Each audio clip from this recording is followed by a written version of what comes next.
மதுரை மாவட்டத்தில் சுமார் 4100 பயனாளிகளுக்கு 41,77 லட்சம் ரூபாய் மதிப்பிலான தாலிக்கு தங்கம் மற்றும் திருமண நிதி உதவி வழங்கப்பட்டது.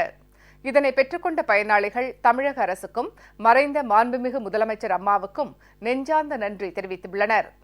பெண்களின் முன்னேற்றமே நாட்டின் முன்னேற்றம் என்பதில் முழு நம்பிக்கை கொண்டிருந்த மறைந்த மாண்புமிகு முதலமைச்சர் அம்மா பெண்கள் வாழ்வில் வளம் பெற வேண்டும் என்ற நோக்கில் விலையில்லா கறவை மாடுகள், வெள்ளாடுகள் வழங்கும் திட்டம் உட்பட எண்ணற்ற திட்டங்களை செயல்படுத்தியுள்ளார்.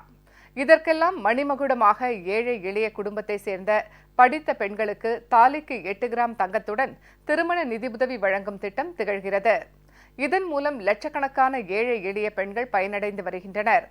இத்திட்டத்தின் கீழ் மதுரை மாவட்டம் சமூக நலத்துறை சார்பில் திருமங்கலம், திருப்பரங்குன்றம், சோழவந்தான் உள்ளிட்ட பல்வேறு பகுதிகளைச் சேர்ந்த 4098 பயனாளிகளுக்கு 41,77 லட்சம் ரூபாய் மதிப்பிலான தாலிக்கு தங்கத்துடன் உதவித்தொகையும் வழங்கப்பட்டது. இதனை பெற்றுக்கொண்ட பயனாளிகள் தமிழக அரசுக்கும் மறைந்த மாண்புமிகு முதலமைச்சர் அம்மாவுக்கும் நெஞ்சார்ந்த நன்றி தெரிவித்துள்ளனர். அம்மாவோட திருமண உதவித்தொகை மூலமாக எனக்கு 50,000 ரூபாய் பணமும் தங்கமும் தந்திருக்காங்க.